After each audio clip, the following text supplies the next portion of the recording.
Hello friends, how is the जोश. I hope paper चांगला गेला असेल आणि बऱ्यापैकी लोकांनी चांगला अटेम्प्ट पण यावेळेस केलेला असेल. नक्कीच कंबाईनच्या परीक्षेपासून खूप साऱ्या गोष्टी शिकायला मिळाल्यात आणि याच संदर्भामध्ये चर्चा करत असताना की पेपर बघितल्या काय वाटतं आणि काही क्वेश्चन जे आपल्याला एक कॉमन सेन्स आणि लॉजिक न सोडवता येणार आहेत त्याविषयीची चर्चा आणि साधारणतः पेपरचं थोडंसं ॲनालिसिस आणि मग थोडी एक्सपेक्टेड कट ऑफची चर्चा या संदर्भात आज आपण चर्चा करणार आहोत.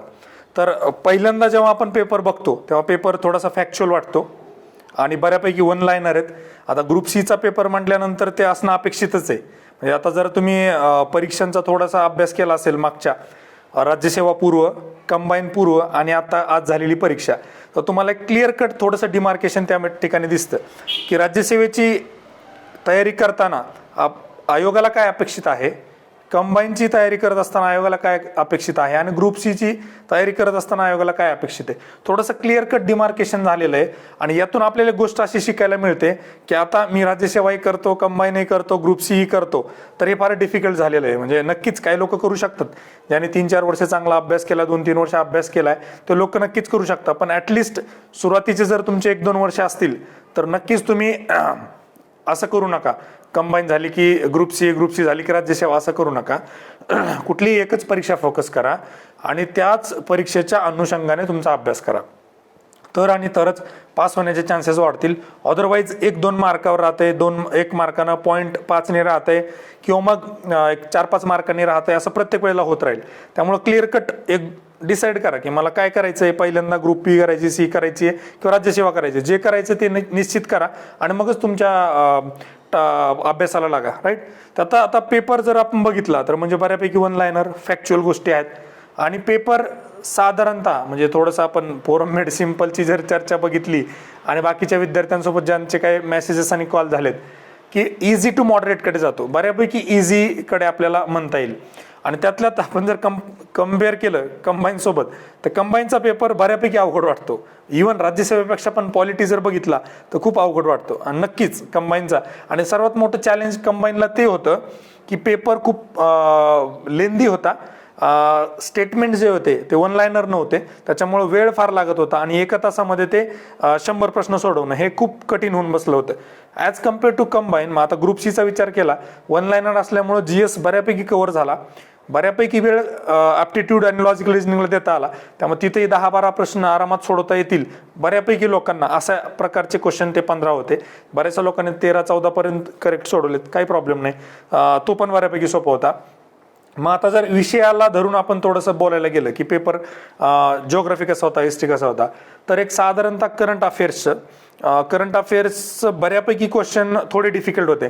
रेग्युलर सोर्सेस आपण जे काय बघतो म्हणजे मंथली मॅगझिन्स असतील किंवा जे काय वार्षिकी आपण वाचतो त्याच्या बरेचसे क्वेश्चन पलीकडचे होते. पण 5, 6, 7 क्वेश्चन 8 पर्यंत बऱ्यापैकी मुलांना सोडवता आले ज्यांनी बऱ्यापैकी अभ्यास केलेला होता त्यांना. आणि दुसरी एक गोष्ट की आपण जो कंबाईनसाठी एक व्हिडिओ टाकला होता तोच राज्यसेवा ग्रुप बी आणि सी साठी, त्यातून एक प्रश्न 100% आलाय मला माहिती आहे, मलेरियावाला क्वेश्चन चायनाचा, आणि दुसरा मला थोडा डाऊट आहे की तो ऑस्ट्रेलियन ओरिजिनचा, नॅशनल अँथमचा आणि अजून एक कुठला तरी, की एक दोघांपैकी एक कुठला तरी क्वेश्चन कव्हर झालाय बहुतेक. म्हणजे त्या 3 तासामध्ये 2 क्वेश्चन कव्हर झालेत. निश्चितच खूप जास्त आले नाही आहेत, पण 3 तासामध्ये 3 तास पण नव्हता ॲक्च्युली, तो 2 तास 45 मिनिटाचा व्हिडिओ होता. त्यातून जर 2 मार्क येत असतील तर मला वाटतं इट इज वर्थ. आपला पर्पजही तो नव्हता की जास्तीत जास्त प्रश्न आले पाहिजेत असं आपलं काही म्हणणं नव्हतं, की एक तुमचा कॉन्फिडन्स वाढावा. आणि 2-3 जणांचे मेसेज पण आले की कॉन्फिडन्स थोडासा वाढला होता, की एक फास्ट रिव्हिजन झाल्यासारखं वाटलं, महत्त्वाचं डोळ्याखालून गेल्यासारखं वाटलं, राईट. त्यानंतरचं बघा सायन्स म्हणजे करंट अफेअर्स बघितलं. सायन्स जर बघितलं तर काही क्वेश्चन 4-5 क्वेश्चन थोडेसे अवघडच होते. म्हणजे रेग्युलर सोर्सेस जे आपण वापरतो त्यामध्ये दिलेले नव्हते आणि त्यातल्या ज्यांचं ह्युमॅनिटीचं बॅकग्राऊंड आहे त्यांना ते बऱ्यापैकी अवघड गेले. म्हणजे करंट अफेअर्स आणि सायन्स ह्या 2 गोष्टी जर सोडल्या तर बऱ्यापैकी पेपर इझी टू मॉडरेट जातोय.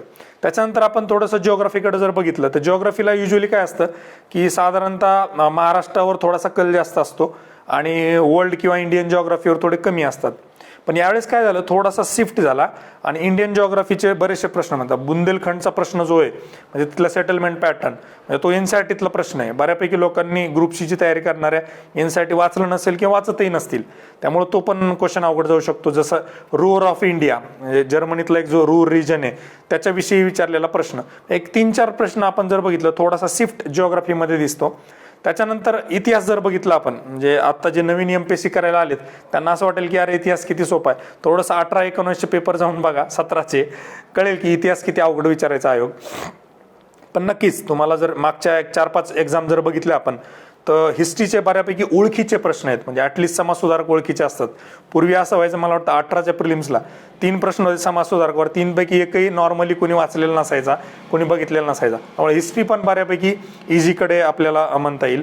त्याच्यानंतर थोडासा एक भाग राहिला इकॉनॉमीचा. इकॉनॉमी पण बऱ्यापैकी म्हणजे येण्यासारखा होता, त्यात काही खूप जास्त अवघड होता असाही प्रकार नव्हता. खूप डेटा विचारला, खूप फॅक्च्युअल विचारला असंही नाहीये, सगळेजण करत असतात, लोकसंख्या वगैरे तो पार्ट.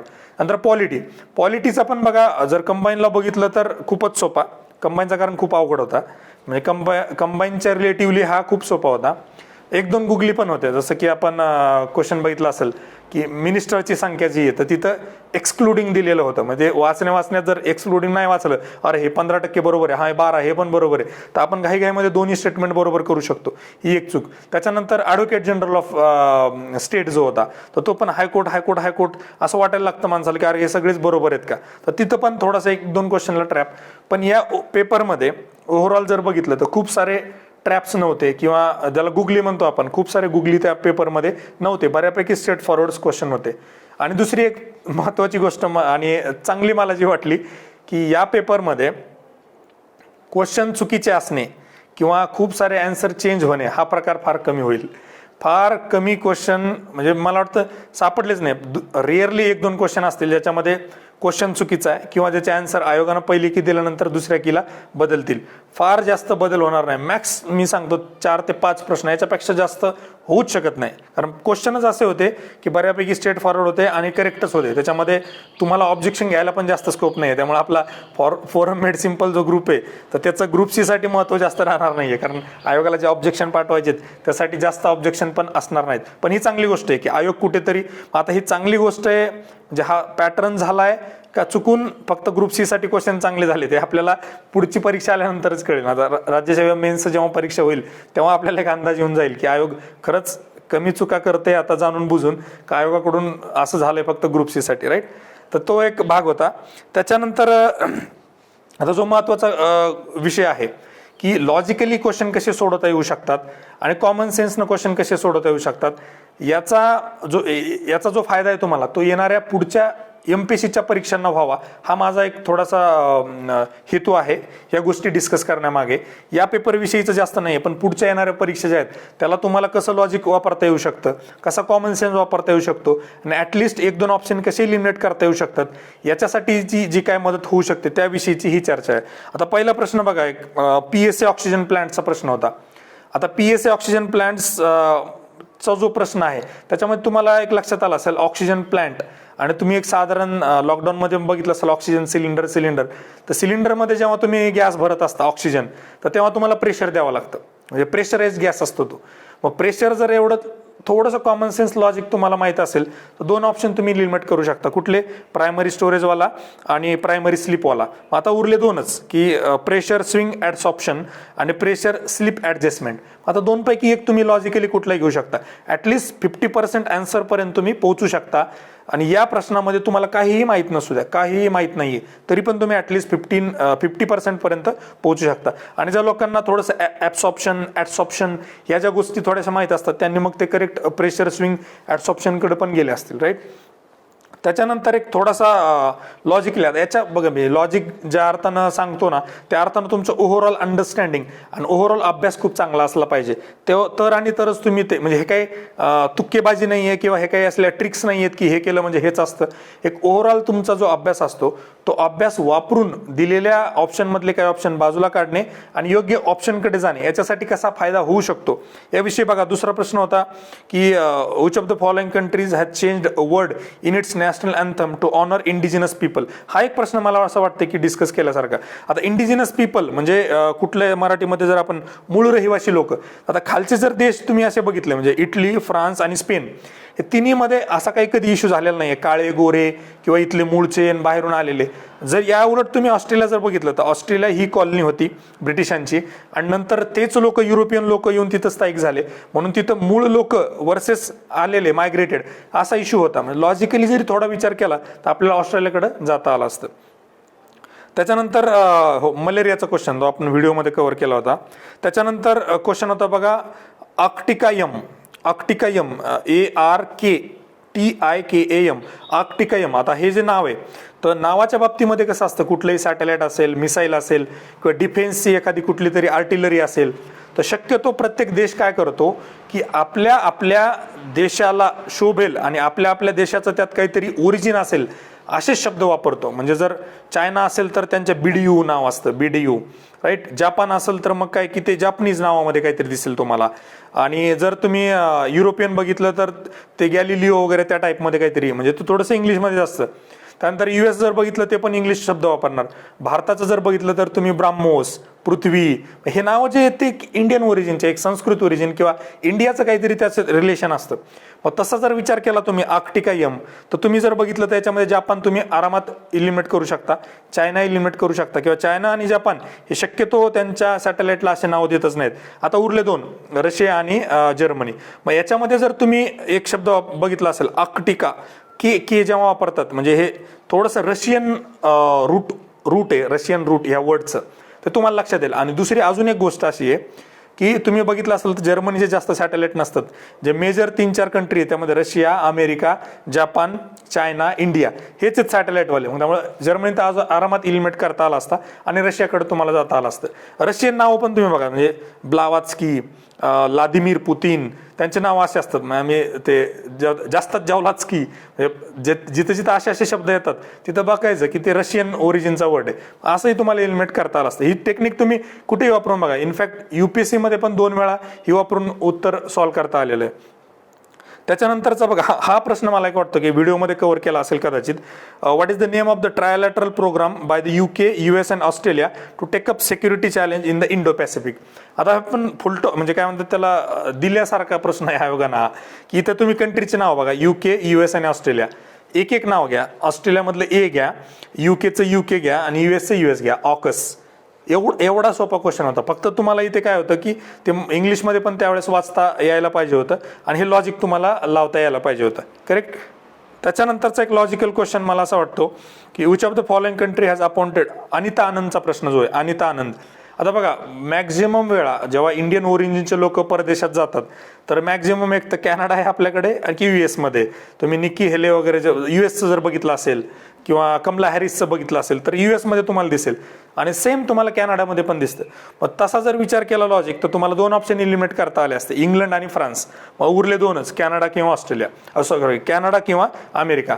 आणि जर अमेरिकेचा डिफेन्स मिनिस्टर जर इंडियन ओरिजिनचा असता तर त्याचा खूप मोठा गावगावा झाला असता. व्हॉट्सअप युनिव्हर्सिटीमध्ये खूप सारे मेसेज फिरले असते, त्याची खूप चर्चा झाली असते, तुम्हाला नक्कीच ते कळलं असतं. त्यामुळे थोडंसं कॅनडाकडे तुम्हाला जाता आलं असतं. निश्चित 100% उत्तर तर नसतं पोहोचता आलं पण 50% पर्यंत नक्कीच सोडवता आलं असतं. त्याच्यानंतरचा एक प्रश्न आहे बघा, मी तर म्हणतो की खूपच कॉमन सेन्सचा प्रश्न आहे हा. Which of the following statement regarding Glasgow conference जी होती, ग्लासगो, त्याच्यातले पहिले 2 तर सगळ्यांना माहित होतं. नॉट ट्रू विचारलं होतं, खालीलपैकी कुठले विधान अयोग्य आहे, बरोबर. मग असत्य आहे. मग त्याच्यामध्ये 3 आणि 4 ऑप्शन बघा की India will reduce carbon emission up to 0 till 2070 and 2030. मग आता एक थोडंसं लॉजिकली कॉमन सेन्सनं जर विचार केला तर लगेच येणाऱ्या काय 7-8 वर्षामध्ये आपण नेट 0 करणार आहे का 30 मध्ये? अजिबातच नाही. तर ते टार्गेट काय असलं पाहिजे? 70 असलं पाहिजे. त्यामुळं 30 D हा ऑप्शन करेक्ट, 4 राईट. याच्या उलट एक गोष्ट तुमच्या लक्षात येते की आयोगानं इथं 50% पर्यंत तुम्हाला आणूनच ठेवलंय की एकच सेम सेंटेन्स आहे, फक्त काय केलं, इयर चेंज केले, 2070 किंवा 2030. मग याच्यातलं आयदर 2070 करेक्ट असेल किंवा 2030 करेक्ट असेल. मग हे 2 तर म्हणजे तुम्हाला एक लक्षात आलं की दोघांपैकी एक पर्याय असला पाहिजे, राईट. तर हे पण इलिमिनेशन टेक्निक तुम्ही वापरू शकता की पहिले 2, 1 आणि 2 तर कधीच उत्तर असू शकणार नाही, असेल तर 3 किंवा 4 असेल, त्यात पण तुम्ही 50% मध्ये येता आणि मग हा कॉमन सेन्स वापरला की आणखी सोडवता येईल. त्याच्यानंतरचा बघा एक प्रश्न जो मी तुम्हाला सांगितलं की थोडासा ट्रॅप क्वेश्चन होता, तो मिनिस्टरची संख्या जी होतं त्या बाबतीमधला. त्याच्यानंतर बघा 16 ऑक्टोबर 1905 इज रिकग्नाइज्ड ॲज. आता इथे पण बऱ्यापैकी लोकांना आलंच असेल, त्यांनी वाचलं असेल तर, पण ज्यांना माहिती नव्हतं, ज्यांनी नवीन विद्यार्थी आहेत त्यांच्यासाठी बघा, आता इंडिपेंडन्स डे काहीच संबंध नाही आहे, रिपब्लिक डे काहीच संबंध नाही आहे, वर्कर्स डे ज्याला माहीत नाही त्याला कन्फ्यूज झालं असतं, किंवा डे ऑफ मॉर्निंग म्हणजे ज्याला आपण म्हणतो शोक दिवस, हा तुमच्या लक्षात होता. आता तुम्ही इतिहासामध्ये थोडंसं बघितलं तर 1905 मध्ये काय झालं होतं, ते पार्टिशन ऑफ बेंगॉल झालेलं होतं. पार्टिशन ऑफ बेंगॉल झालं तर तो काय खूप आनंदाचा दिवस तो वर्ष नव्हतं. मग त्या वर्षात होणाऱ्या साधारणतः घडामोडी ज्या असतील त्या दुःखदच असतील, त्यामुळे तुम्हाला ते वर्कर्स डेच्या ऐवजी शोक दिनकडे जायला बरं पडलं असतं. आणि 16 ऑक्टोबर 1905 खरं तर तीच होती, ती पार्टिशन ऑफ बेंगॉलचीच तारीख होती, राईट. त्याच्यानंतर अजून एक लॉजिकली क्वेश्चन तुम्हाला सोडवता आला असता, what was national education council establish when was, म्हणजे राष्ट्रीय शिक्षण परिषदेची स्थापना कधी करण्यात आली. आता बघा ऑप्शन बघा 47, 47, 50. आता इथे मध्ये काय केलंय की जे लोक नवीन आहेत ज्यांना तुक्के मारायचे तर ते बरोबर अडकतात की ते 47, 47 दोन दिसतात, दोघापैकी एक घेतील, बरोबर आहे. पण आता तुम्ही जर विचार केला तर इथे एक ऑप्शन आहे 1906, म्हणजे जेव्हा पार्टिशन झालं 1905ला, आणि पार्टिशन नंतर. आता बघा अजून एक दुसरी गोष्ट सांगतो की बऱ्याच वेळेला काय होतं, एखादा पेपर सेटर जो असतो त्यानं एखाद्या टॉपिकवर क्वेश्चन घेतला की पुढचा क्वेश्चन शक्यतो पुढच्या टॉपिकवर येत असतो. त्याच्यामुळे तुम्ही हा क्वेश्चन नंबर आहे 28 आणि हा क्वेश्चन नंबर आहे 34, म्हणजे पुढचाच येणारा क्वेश्चन जो आहे, तर कधी तुम्हाला जर लॉजिकली एखाद्या ऑप्शनकडे जायचं असेल तर हा विचार करा की मागे कुठला क्वेश्चन विचारला त्याच्या रिलेटेड किंवा त्याच्या पुढचा क्वेश्चन तुम्हाला पुढे दिसू शकतो. तर तुम्हाला हा क्वेश्चन दिसतो म्हणजे 1905 आणि 1906. तर मग 15 ऑगस्ट 1906, तर तुम्ही बघा तिथे जेव्हा पार्टिशन ऑफ बेंगॉल झालं तेव्हा मग स्वदेशी मुवमेंट सुरू झाली. मग स्वदेशी म्हणजे काय की आपलं एज्युकेशन जे होतं त्याच्यामध्ये, मग त्याच्यामध्ये आपलं बायकॉट होतं आणि स्वदेशी सगळे कापड वगैरे. तर मग स्वदेशी किंवा आपलं एज्युकेशन याच्या बाबतीमध्ये एक काउन्सिल तयार झाली, नॅशनल एज्युकेशनल काउन्सिल. तर हा पण एक तुम्ही लिंक तिथे लावू शकता, त्याच्यामुळे तिथं पण आन्सर एक लॉजिकली आपल्याला काढता येऊ शकतं. त्याच्यानंतर बघा अजून एक प्रश्न होता, अखिल भारतीय हरिजन संघाची स्थापना कोणी केली. आता बऱ्याच लोकांना दोन ऑप्शन ते इलिमिनेट केले असतील आणि बऱ्याच लोकांना ग्रुप सीच्या तोंडपाठच असतात, काय डाऊट नाही. पण जे लोक नुकतेच UPSC कडून इकडे MPSC कडे आलेत किंवा राज्यसेवेकडून आलेत ज्यांना एवढं तोंडपाठ नाहीये, तर इथे दादाभाई नौरोजी आणि गोपालकृष्ण गोखले आपल्याला आरामात इलिमिनेट करता आले असते. कन्फ्युजन झालं असतं आंबेडकर आणि महात्मा गांधींमध्ये. कारण हे काय होतं की अखिल भारतीय हरिजन संघाचे, हरिजन म्हणजे त्यावेळेस शेड्यूल कास्ट किंवा अनटचेबल्स ज्याला आपण म्हणतो. पण एक गोष्ट इथे लक्षात घ्या की हरिजन हा जो शब्द होता तो गांधीजींनी वापरला होता, त्यामुळे तुम्हाला आंबेडकर इलिमिनेट करता आले असते आणि गांधीजींकडे जाता आलं असतं, राईट. त्याच्यानंतर अजून एक प्रश्न आहे बघा की गरीब मुलांचे शिक्षण व्हावे म्हणून कमवा आणि शिका ही स्वावलंबी शिक्षणाची योजना कोणी राबविली. आता इथे पण थोडंसं एक लॉजिक आपण वापरलं, आंबेडकर, महात्मा फुले, महर्षी शिंदे, आगरकर आणि नंतर येतात कर्मवीर भाऊराव पाटील. मग आता इथे जर तुम्ही लॉजिकली विचार केला की त्यावेळेस अशी स्कीम आणि ते पण गरिबांसाठी, आपण इतिहासामध्ये कुठे महात्मा फुले वगैरे असतं तर ते वाचण्यात आलं असतं, पण नंतरचे जर असतील तर कर्मवीर भाऊराव पाटील, आणि ऑप्शन एकच दिलं ओनली डी, कारण त्यांना परत तुम्ही ए बघा, ऑप्शन ए आणि डी, बाबासाहेब आंबेडकर, महात्मा फुले आणि कर्मवीर भाऊराव पाटील, म्हणजे हे कंटेम्पररी नाही आहेत. भाऊराव पाटील आणि आंबेडकर किंवा महात्मा फुले मग हे कंटेम्पररी नाही आहेत, मग हे एकत्र ऑप्शनमध्ये आले म्हणजे एक तर गेलाच. परत बघा तुम्ही महात्मा फुले आणि कर्मवीर भाऊराव पाटील, बी आणि डी, मग हे पण तुम्हाला इथे इलिमिनेट करता आलं असतं. मग राहिला ए आणि सी, म्हणजे की महर्षी कर्वे, आगरकर, आंबेडकर आणि महात्मा फुले. परत हे काय केलं त्यांनी की जस्ट काहीतरी बनवायचं म्हणून ऑप्शन बनवला. Correct answer is D.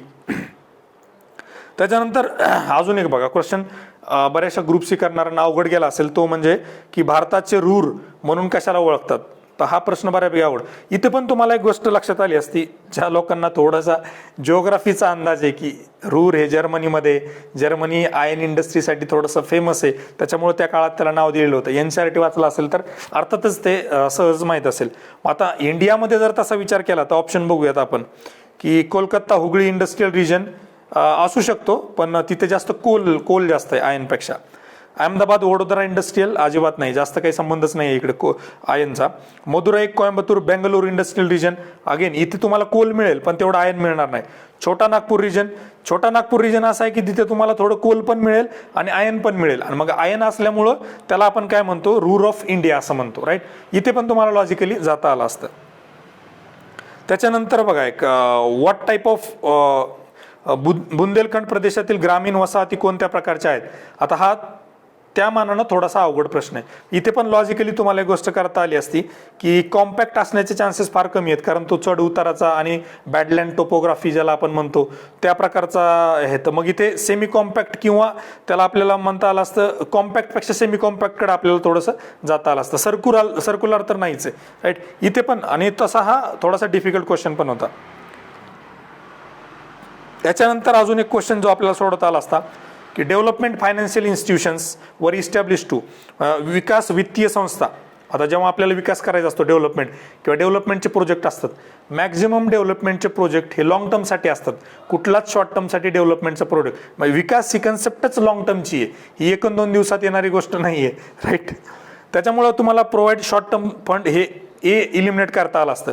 मग ए इलिमिनेट केलं की तुम्हाला 1 आणि 2 इलिमिनेट करता आले असते. आता ऑप्शन उरले बी आणि डी आणि सी. आणि आता सी आणि डी बघा, रेग्युलेट मनी मार्केट आणि कॅपिटल मार्केट काहीही संबंध नाही आहे, त्यामुळे सी आणि डी गेले, फक्त उरला option B, develop industry agriculture and other की सेक्टर्स, राईट. तसा ज्या लोकांचं फक्त फॅक्च्युअलवर म्हणजे रट्टा मारणारे जे आहेत त्यांना हा कदाचित अवघड गेला असता, पण लॉजिकली जर बघितलं तर हा आपल्याला तसंही सोडवता आला असता. त्याच्यानंतर अजून एक बघा, व्हॉट इज बॅलन्स बजेट, समतोल अंदाजपत्रक. बॅलन्स म्हणजे काय करतो आपण, दोन्ही गोष्ट इक्वल ठेवतो. म्हणजे तराजू तुम्ही लक्षात घ्या, 1 किलो ज्वारी आणि 1 किलोचं माप, म्हणजे जेव्हा तो एकदम बॅलन्स होतो तेव्हा ते काय असतं, बॅलन्स बजेट. आता ऑप्शन बघा तुम्ही की पब्लिक रेव्हेन्यू इज लेस पहिला गेला, पब्लिक रेव्हेन्यू इज हायर दुसरा गेला, तिसरा public revenue and public expenditure are the same, म्हणजे दोन्ही गोष्टी सारख्या आहेत. मग हे काय झालं, बॅलन्स. इथे पण तुम्हाला कॉमन सेन्सनं सोडवता आलं असतं. त्याच्यानंतर बघा, what are the founders of countries of BRICS bank. आता ब्रिक्स बँकेच्या फाउंडर कंट्रीज इथे तुम्हाला विचारलेले आहेत, राईट. तर इथे थोडंसं तुम्हाला गुगली होऊ शकतं, कारण इथे काय होतं की ऑप्शन कसे दिलेत बघा की ब्राझील, रशिया, इंडिया आणि दुसरा दिलेला आहे चायना, साऊथ आफ्रिका. इथे जर असं वाटलं, कदाचित असं होऊ शकतं की आपल्याला घाईघाईमध्ये फक्त ब्रिक्स वाचलं आपण, ब्रिक्स बँकच नाही वाचलं, तर मग साऊथ आफ्रिका आपण आरामात इलिमिनेट करतो, राईट.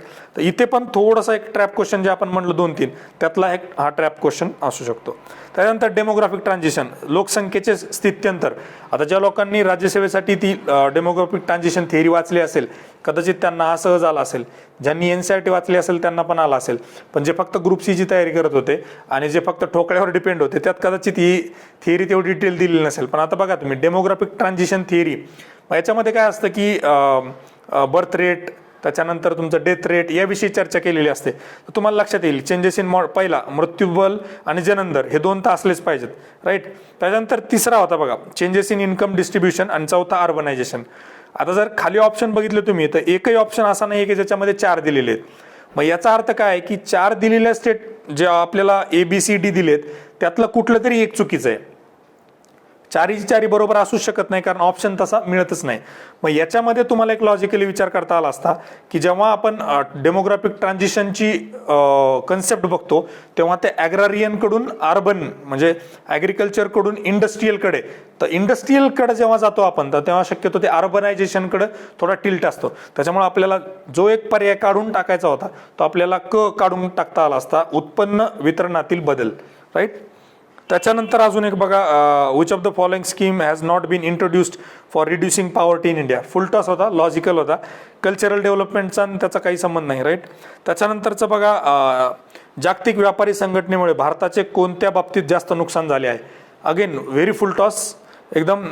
काय पर्याय दिलेत, कल्चरल सेक्टर, टुरिझम, पॉलिटिकल आणि ट्रिप्स. आता ज्या लोकांना ट्रिप्सबद्दल जास्त माहिती नाही आहे व्यापारासंबंधी, आणि वर एक शब्द आहे जागतिक व्यापारी संघटना. आता जिथं व्यापार दिसला तिथं खालचा ऑप्शन बघायचा आणि सरळ पुढे जायचं. ज्यांना काही येत नाही त्यांनी ही गोष्ट लक्षात ठेवा, बऱ्याच वेळेला असं पण उत्तर मिळू शकतं की जागतिक व्यापार संघटना आणि खाली काय म्हणले, सांस्कृतिक, पर्यटन, राजकीय, तिन्ही पण नाही आहे. फक्त एकाच पर्यायामध्ये तुम्हाला व्यापार दिसतो आणि संघटना व्यापाराबद्दलची आहे, म्हणजेच त्याच्या रिलेटेड काहीतरी असेल. त्याच्यानंतर बघा, विज्ञानमधला एक प्रश्न आहे, खालीलपैकी कोणत्या शर्तींचा संच ओबेलियाला सर्वोत्तमपणे लागू होतो. ओबेलिया. आता काय असतं, असे जे प्रश्न असतात तर जेव्हा पॉझिटिव्ह ओरिएंटेड क्वेश्चन असतो, म्हणजे याच्यामध्ये नॉट वगैरे नाही आहे किंवा कुठलं इलिमिनेशन नाही आहे, जेव्हा पॉझिटिव्ह ओरिएंटेड असतो तेव्हा ब्रॉड आणि इन्क्लुझिव्ह ऑप्शनकडे आपण गेलं पाहिजे. ब्रॉड आणि इन्क्लुझिव्ह म्हणजे काय की असा पर्याय ज्याच्यामध्ये जास्तीत जास्त पर्याय कव्हर होतात. म्हणजे आता तुम्ही जर चौथा पर्याय बघितला तर चौथ्या पर्यायामध्ये तुम्हाला दुसरा पर्याय पण दिसतो, त्याचमध्ये तुम्हाला तिसरा पर्याय पण दिसतो, म्हणजे दुसरा आणि तिसरा मिळून चौथा पर्याय तयार होतो. त्याच्यामुळे शक्यतो अशा प्रश्नांमध्ये मोर इन्क्लुझिव्ह, मोर ब्रॉडर अशा ऑप्शनकडे आपण गेलं पाहिजे आणि चौथा ऑप्शन या ठिकाणी आपल्याला उत्तरासाठी शोधता आला असता.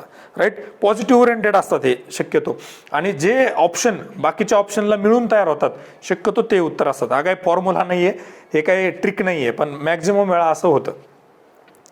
त्याच्यानंतरचा एक प्रश्न आहे बघा की West Nile encephalitis is the inflammation of dash dash dash caused by West Nile virus and was first diagnosed in the West Nile region of.